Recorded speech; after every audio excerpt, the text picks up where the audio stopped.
que c'est qu'être heureux, et les yeux dans les yeux, et la main dans la main, ils s'en vont amoureux, sans peur du lendemain. Oui, mais moi, je vais seul par les rues, l'âme en peine. Oui, mais moi. Decir, escribir, voz, palabra propia. Son tristes los muros de la Sorbona. ¿Qué implicó para vos la publicación de tu primer artículo, que es Deleuze, de una lógica del sentido, una lógica del deseo, que es un artículo del año 78? ¿Por qué digo tu primer artículo cuando hablo de un libro? Porque Pensadores Bajos reúne una serie de artículos de trabajos que van desde el año 78 al año 85. Y Deleuze, de una lógica del sentido, una lógica del deseo, es tu primera publicación, digamos. ¿Qué implicó para vos en términos de decir, escribir, voz, palabra propia, en tanto son tristes los muros de la Sorbona?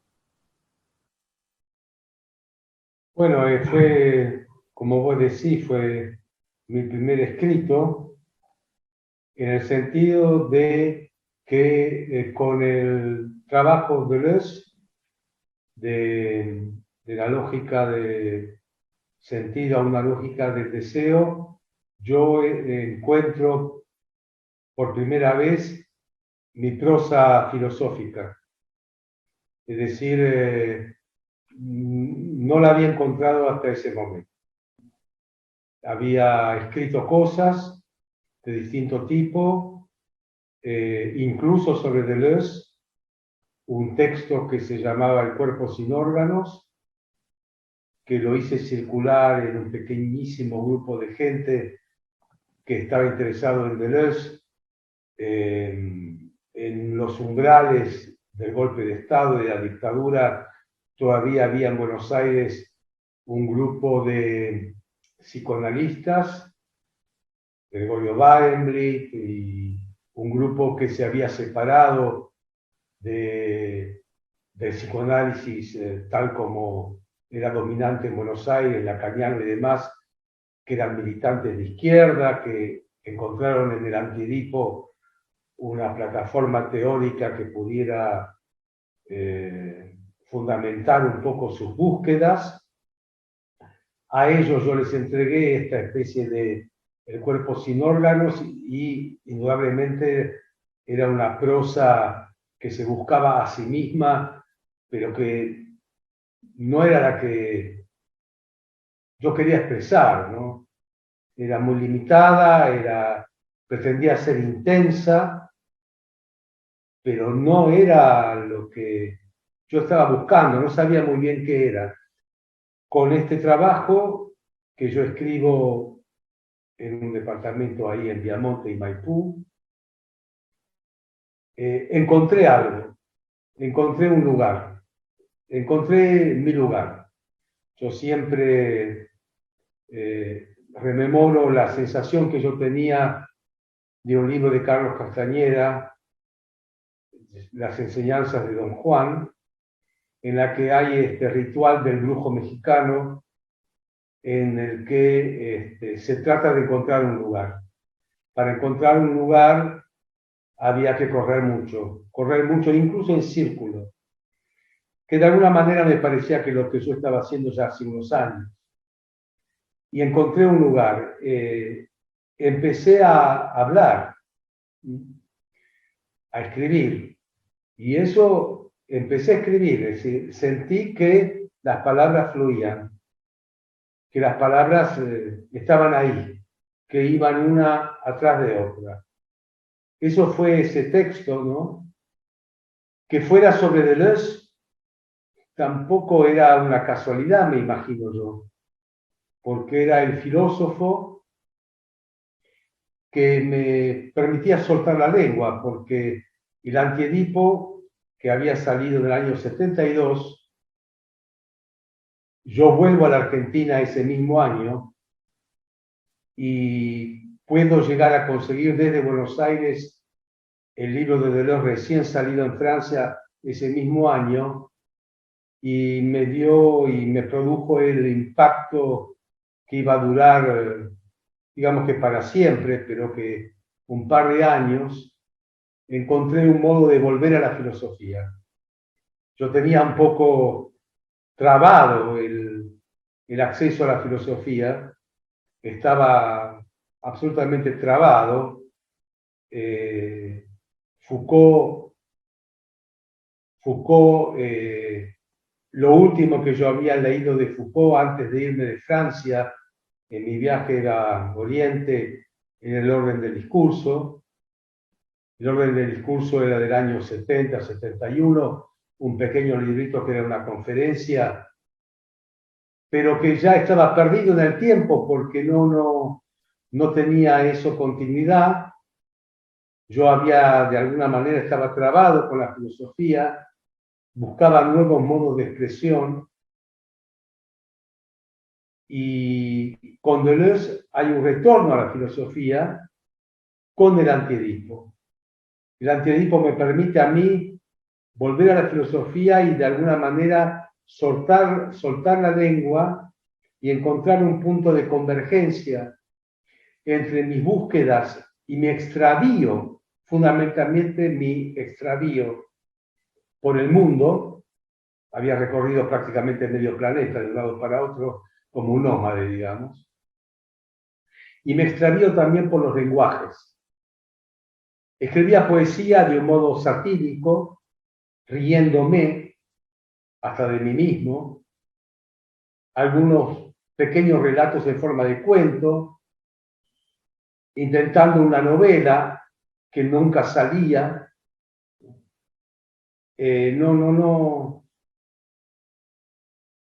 Leyendo y estudiando cosas varias, abandonando una incursión totalmente salvaje y silvestre por el mundo de la mística, habiendo leído cosas que tenían que ver con el budismo zen o con cualquier otro tipo de misticismo orientalista, incluso a Mircea Eliade, búsquedas que había encontrado de modo azaroso y accidentado en la India, un poco en Japón, habiendo vivido ciertas enfermedades bastante duras que me hicieron también buscar trascendencias, pero muy pasajeras y muy fugaces.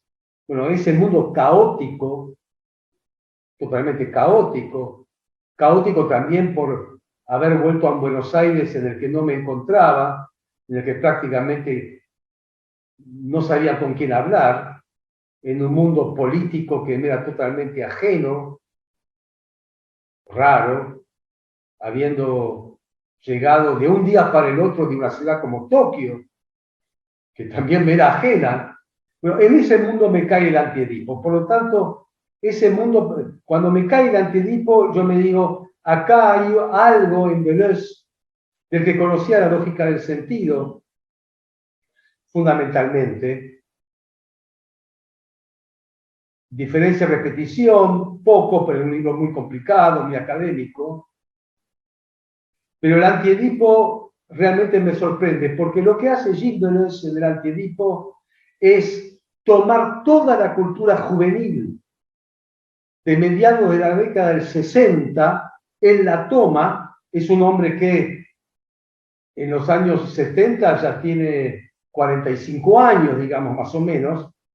Es decir, es un hombre que no es viejo, pero tampoco es un jovencito de 20, pero con sus 45 años, un profesor de filosofía, un doctor en filosofía, tiene la curiosidad, la que tiene Deleuze, esta curiosidad de sentirse atraído por el mundo juvenil.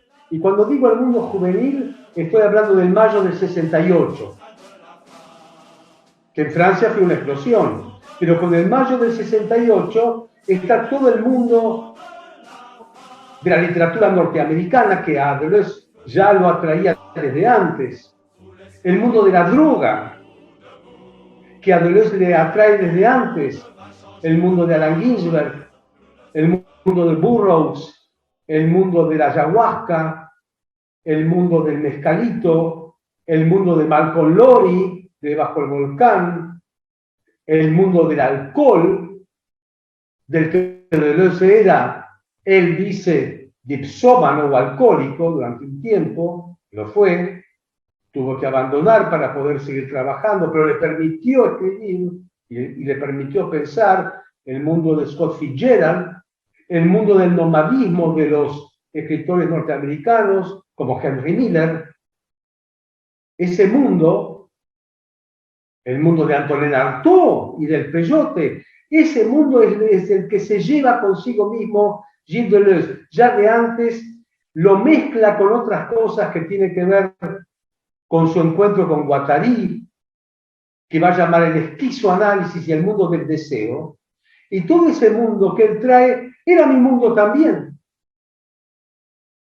Y yo encuentro ahí a un filósofo académico, serio,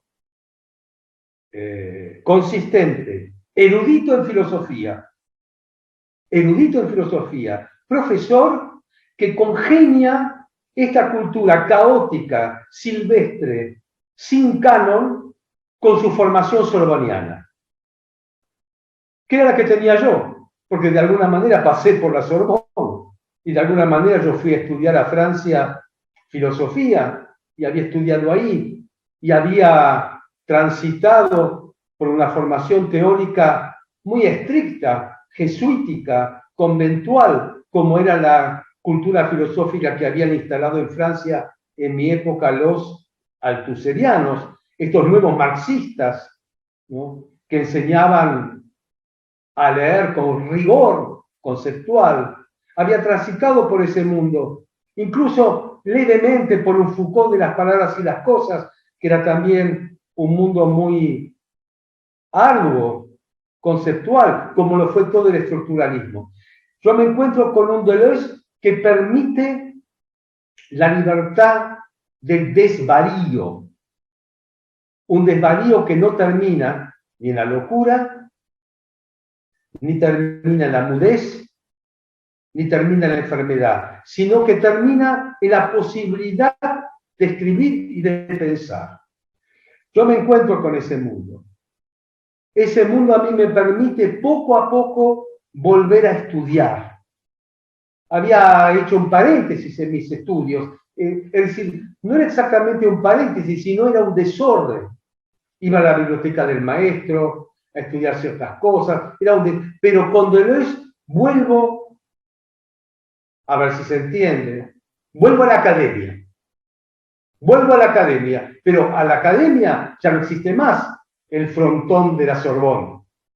La academia es el libro de Gilles Deleuze. Es como en Lewis Carroll, en Alicia en el País de las Maravillas. Abro ese libro y entro en el mundo mágico. Pero en ese mundo mágico en el que yo entro, voy a estar años, 4 o 5 años, 4 o 5 años en donde yo voy a seguir el viaje del Antiedipo, donde voy a descubrir nuevos autores, nuevos filósofos, un nuevo modo de pensamiento, a lo que se va a sumar que Foucault vuelve a escribir, Foucault vuelve a publicar. En el año 75 y 76 yo consigo en Buenos Aires, siempre a través de mis contactos con la librería de libros francesa, la calle Talcahuano, de Juan Platón, también la librería ahí en la galería de la calle Florida, consigo La voluntad de saber y Gira de castigar, que también desde otro lugar completan el Antiedipo. Es decir, el Foucault llamado del poder y del saber y los inicios de la historia de la sexualidad, junto con el Antiedipo, ya es como mis 2 alas para poder volar. Andaba buscando, me faltaba la voz, me faltaba la escritura, estaba estudiando, estaba leyendo. En algún momento tenía que venir la ocasión, el instante en que yo encontrara mi lugar para poder decir, para poder hablar. Para eso, sin duda que se necesitó un viaje, como dirían algunos, un viaje al infierno, tenía que caer en algún lugar, tenía que desarmarme, tenía que perder los últimos escudos y los últimos protectores de algo que aparentemente pretendía resguardarme y que al mismo tiempo me impedían. En un momento dado me desarmé.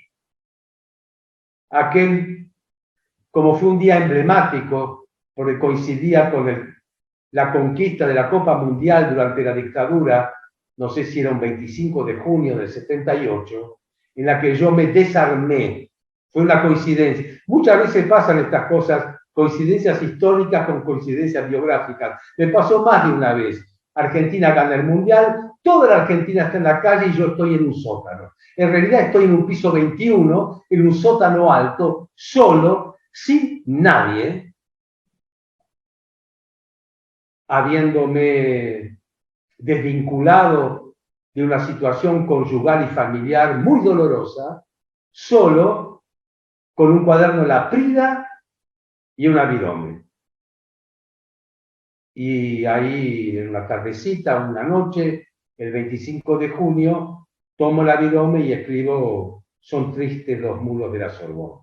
Una frase de Deleuze que yo incorporo para empezar a escribir.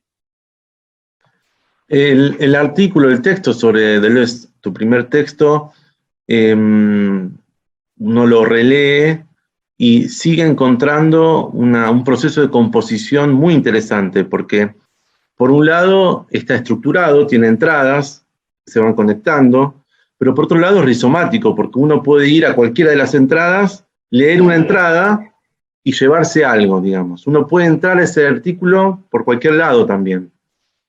Pero a la vez es conceptual y a la vez tiene un vuelo poético.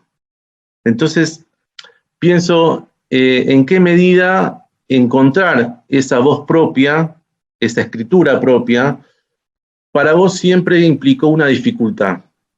Es decir, o como diría Goethe, di tu palabra y rómpete, nunca es fácil, digamos. Y vos mencionás varias dificultades, pero la parálisis de la lectura filosófica, ¿no? El ejercicio de la lectura de la historia de la filosofía termina paralizando, uno termina repitiendo, ¿no? Después vamos a hablar también, pero la censura, la autocensura de las sectas académicas, que también hace que no se pueda escribir, digamos. Entonces pienso, cómo ya estaba ahí en vos una suerte de ética, que es, si yo voy a hacer filosofía es decir lo que quiero decir, encontrar esta palabra, aun cuando me lleve todas las dificultades posibles, ¿no? Bueno, eso, las dificultades a la hora de escribir y de componer ese texto, ¿no? La dificultad fue no escribir. Escribir es otra cosa. La palabra que para mí la vinculo al acto de escribir, yo hasta ese momento la palabra escritura, escribir, estaba fuera de mi horizonte. Lo que yo buscaba expresarme, eso sin duda, expresarme. Cuando quise empezar a sacar fotografías me quería expresar, pero indudablemente mi expresión tenía que ver con el lenguaje y tenía que ver con lo que me había apasionado desde la adolescencia, que era la lectura y ciertos escritores. Ese era mi mundo. No era el de la imagen, era el del alfabeto. Pero yo me quería expresar y no conseguía expresarme. Esa era una dificultad. Pero en el momento en que yo empiezo a escribir, la palabra que se vincula no es dificultad, es libertad. Y la libertad es una sensación holística, no es psíquica, no es física, es completa. Yo diría que en términos spinozianos, tiene que ver con la expansión. Es un es como un aumento, un fogonazo, un aumento de potencial. La libertad se siente como un aumento de potencial. Yo recuerdo que cuando alquilo mi primer estudio o monoambiente en París, hasta ese momento, los primeros 7, 8 meses vivía en pensiones, pero en un momento dado alquilé un departamento. Cuando yo entro a mi departamento, hasta ese momento de pensionado en París, antes había vivido con mis padres. Entro a ese departamento. Lo primero que hago, en el cuarto mío, me tiro al piso, abro los brazos y me digo a mí mismo, acá hago lo que quiero. Cuando empiezo a escribir es lo mismo. Acá hago lo que quiero. Ya sea cuando en mi cuaderno La Prida, ya sea en lo que en esa época era mi primera máquina de escribir, las portátiles, la hoja, ¿no? Ya sea hoy en día la pantalla. Acá yo hago lo que quiero. Escribir es hacer lo que uno quiere. Entonces, por supuesto que tiene que ver el tema de la censura. Porque en el mundo de la dificultad, no es solamente una dificultad de no saber componer bien las frases, de no tener mucho vocabulario, La censura es muy sutil. La censura es muy sutil. La censura es algo que no viene únicamente bajo el rostro y el gesto de la admonición, del reto. No, la censura seduce.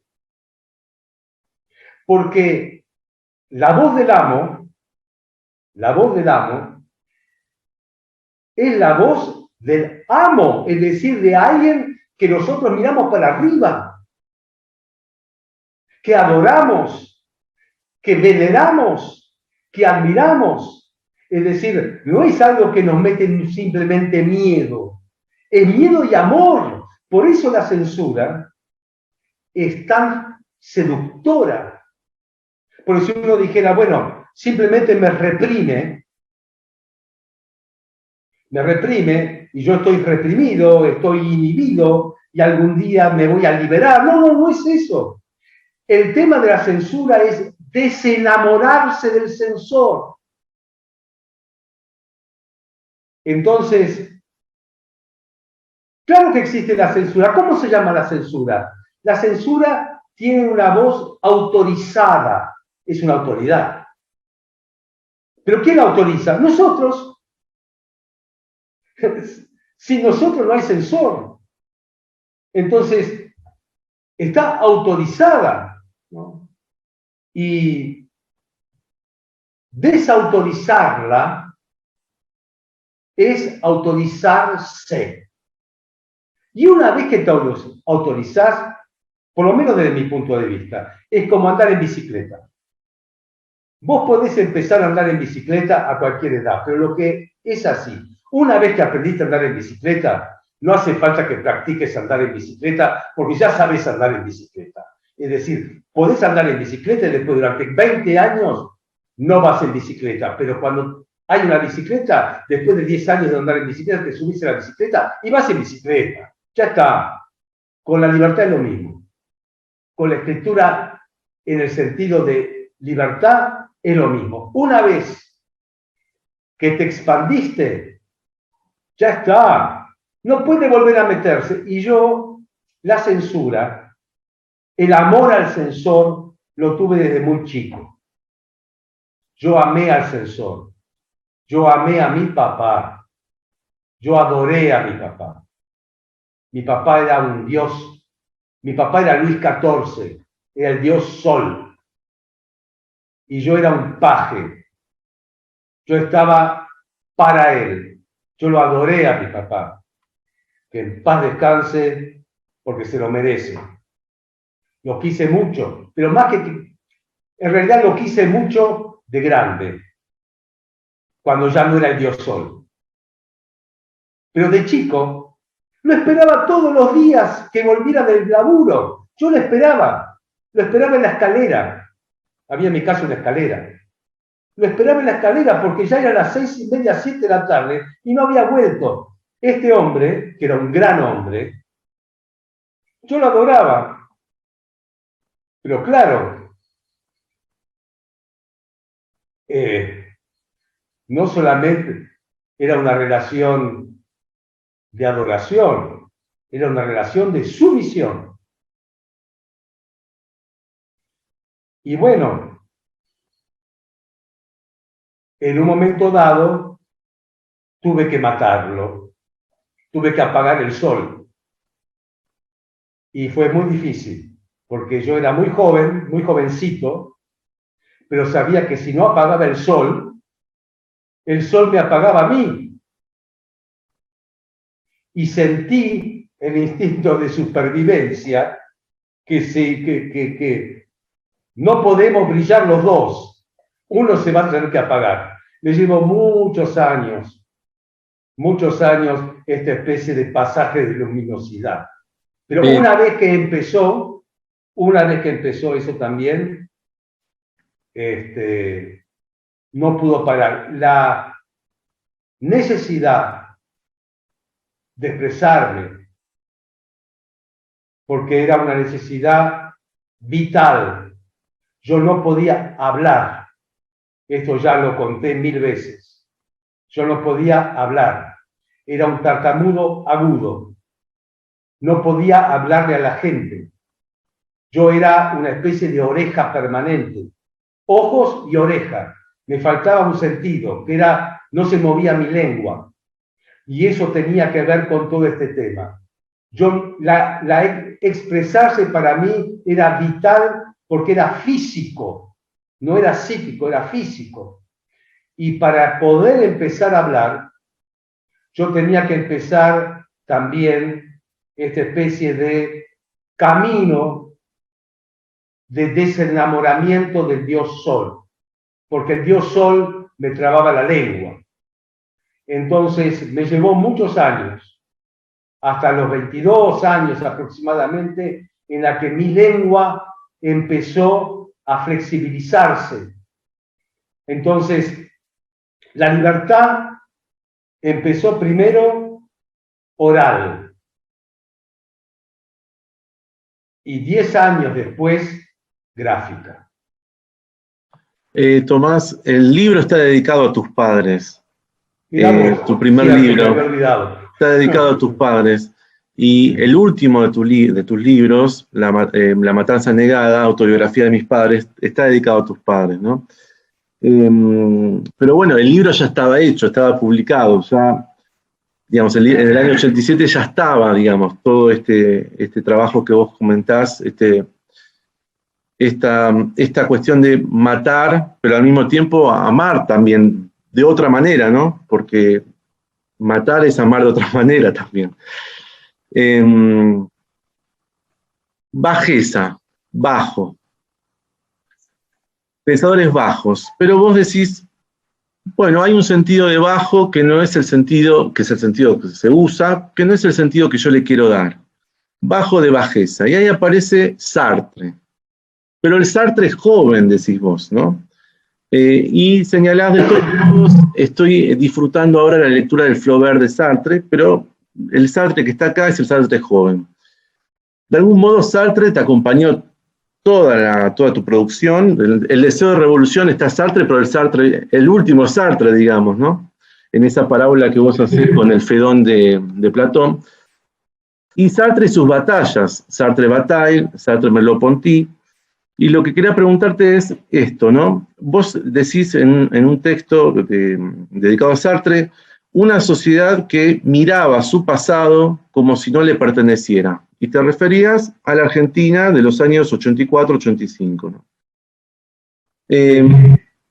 ¿Cómo, a partir de esta posición que vos tomás, en los comienzos de la democracia, de esta sociedad un tanto hipócrita, democareta, después vas a decir en uno de tus próximos libros, ¿cómo te lleva finalmente a pensar la relación entre filosofía y democracia en Atenas, el vínculo histórico entre democracia, filosofía y guerra, y todo el colaboracionismo bajo la ocupación nazi, ¿no? Cuando yo vuelvo a la Argentina a mediados de 1972 y no me fui más. Quiere decir que yo viví todos los años acá. Viví la dictadura en Argentina. Mi vida, desde el año 72 al 84, durante 12 años, fue una vida que no fue una vida académica, ni siquiera fue una vida vinculada a la cultura. Yo estudiaba para mí y trabajaba en la fábrica de mi padre. Y trataba de construir una familia propia. Únicamente en el año 78 escribo este primer texto del que estábamos hablando, pero resulta que ese mismo año toman contacto conmigo, después de 6 años de estar en Argentina, un grupo de psicólogos de la Asociación de Psicólogos de Buenos Aires que mantenían la institución de un modo semiclandestino, porque estaban fichados por la dictadura. Me llaman para ver si podía dar un curso en la asociación sobre Foucault. Y yo voy a la asociación y doy mi primer curso.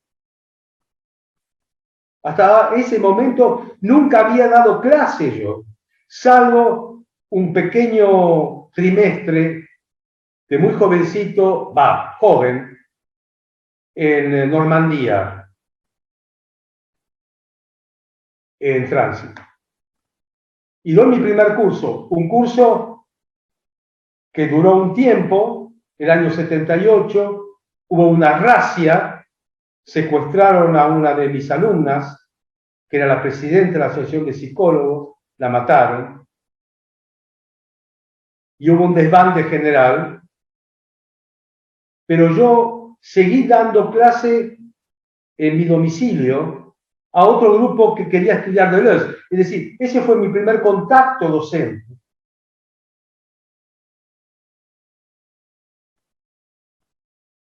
Al año siguiente, año 79, quizás la única persona con la que yo hablaba de filosofía era Raúl Ciarreta, que era un profesor de filosofía que tenía, no sé, 200 alumnos en grupos privados y que daba todo,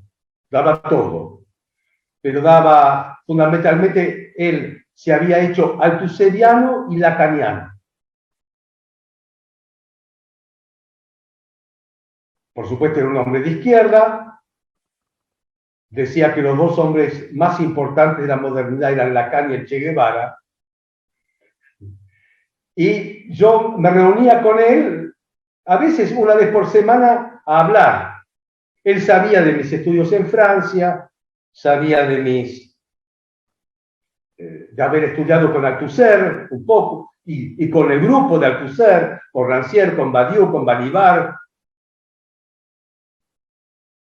y que leía a Deleuze, y todo eso, y Ciarreta, con otro grupo de psicoanalistas y de semiólogos, decidió fundar una institución del año 79, en plena dictadura militar, que se llamó Aletheia, y me invita a participar de esta institución dando yo mis clases.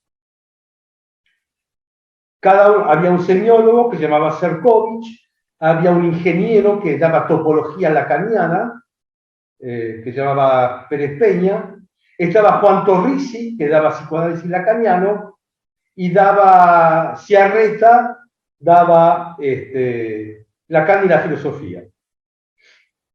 Y yo voy con lo que yo sé, con mi pequeño Antiedipo,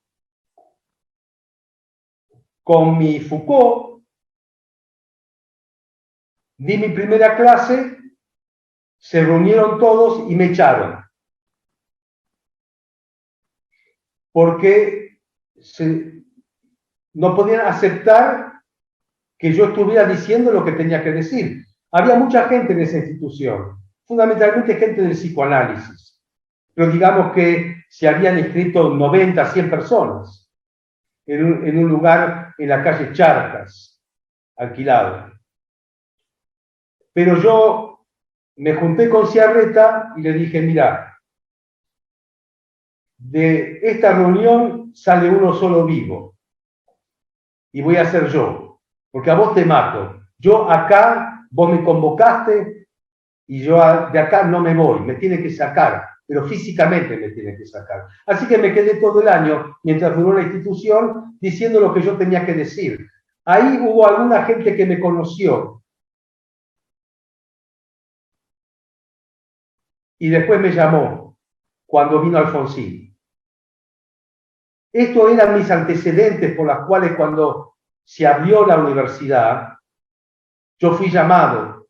Es decir, cuando yo me presenté en marzo de 1984, diciendo, aquí estoy, sabían quién era, porque me conocían de estos ambientes, de la Asociación de Psicólogos.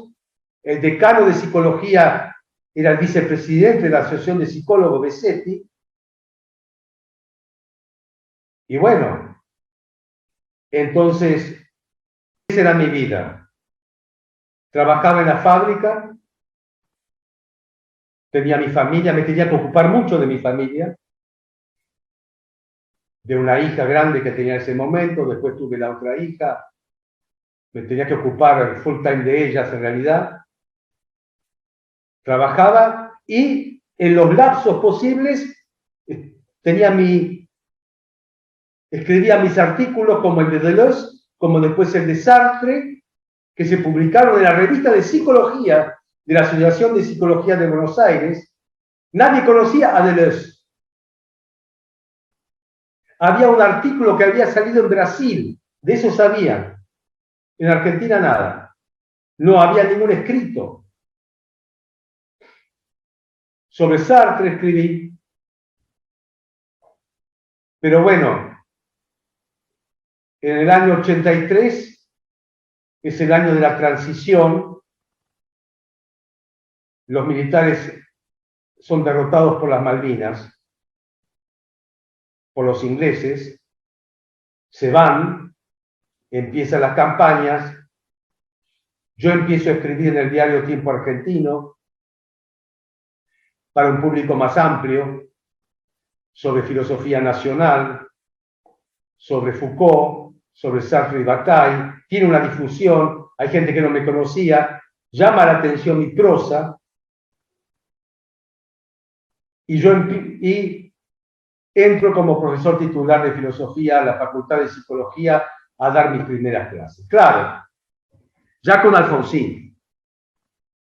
Entonces ahí veo un fenómeno muy evidente. En Argentina hacen un punto y aparte, como si hubiéramos nacido todos de nuevo. Había gente que venía del exilio, la gente que estábamos y todo eso. Éramos todos demócratas. Había más demócratas que argentinos. Y yo había vivido en Argentina. En el año 1900, un poco años después, en 1991, 92, a mí me pide alguien, hoy estaba escribiendo sobre eso, un artículo, había un proyecto editorial por el cual querían publicar un libro en España sobre, juntando autores argentinos, cómo habían vivido el proceso. Algunos que habían estado afuera, como otros que habían estado en Argentina. Y me llama a mí Silvia Iparraguirre, que era en ese momento escritora y esposa de Abelardo Castillo, me llama para que yo contribuya con mi escrito a mis experiencias del proceso. Y yo mando ahí un texto que no gustó en principio, pero después fue el primero que publicaron. Inaugura un libro de 600, 700 páginas, el mío, se llama Operación Ternura. ¿Por qué chocó? Porque todos los autores hablaban del terror y de lo siniestro, y yo hablaba de la felicidad durante el proceso. Cuando yo doy mis primeras clases en la Facultad de Psicología, quiero hablar de la democracia. Y quiero hablar que la democracia griega en Atenas tenía que ver con la guerra, porque la sociedad ateniense no era una sociedad de paz y amor, como los profesores de filosofía estaban acostumbrados a dar la materia en la universidad. No era el diálogo, no era inventaron el diálogo, ¿no? Y dale que dale, con el diálogo, sino era una sociedad guerrera. Y que el diálogo era un diálogo bélico.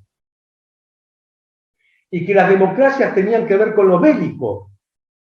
Y sin ni siquiera mencionar que la democracia argentina no fue el resultado de un plebiscito republicano, ni de gente en la calle pidiendo que vuelvan las elecciones y los partidos políticos, sino de una aventura militar ovacionada por la sociedad argentina, que salió mal. Así que no éramos todos demócratas. Habíamos sacado la quiniela con el sacrificio de cientos y cientos de pibes en el sur.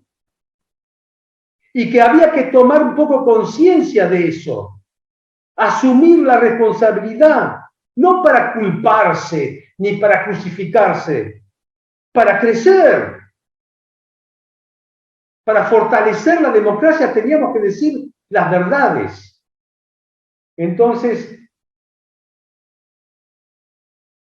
no se trataba de hipocresía, se trataba de un poquito de parresía, la mínima indispensable, ¿no? Entonces, mis clases de filosofía fueron por ese lado, griego, digamos, antiguo, pero también por mi beta, a pesar de que ya no leía hace mucho tiempo a Sartre, porque yo ya era Foucaultiano y todo este tipo de cosas, pero el Sartre de la ocupación, de la que yo me había dedicado ya en algunos artículos, porque me interesó muchísimo ese tema. Sartre durante la ocupación, Sartre durante los nazis, porque Sartre se convierte en Sartre bajo los nazis. Año 43, El ser y la nada, la gran obra para mí de Sartre, bajo los nazis. Las moscas, primera obra de teatro de Sartre, aprobado por el Comité de Censura alemán. Los caminos de la libertad, los 3 volúmenes de esa novela cuyos personajes me habían fascinado durante los nazis. El debate y los artículos sarcásticos de Sartre sobre Bataille durante los nazis. Yo me decía, ¿cómo puede ser que se puede escribir libremente filosofía? Con esa lucidez, con esa libertad, con ese charme bajo una dictadura. Entonces tomo el ejemplo de Sartre, hacer filosofía bajo la dictadura, en ese caso una dictadura del genocidio nazi, y no durante la matanza del proceso, pero además, ¿cómo pensó Sartre en la posguerra, años 45 y 46, ¿Cómo pensó Merleau-Ponty, Maurice Merleau-Ponty, en la posguerra francesa, 45-46, cuando pensaron su vida bajo la ocupación? ¿Qué era colaborar? ¿Se puede llamar a todo colaborar? ¿Se puede con el dedo índice fiscalizador empezar a buscar gente que colaboró?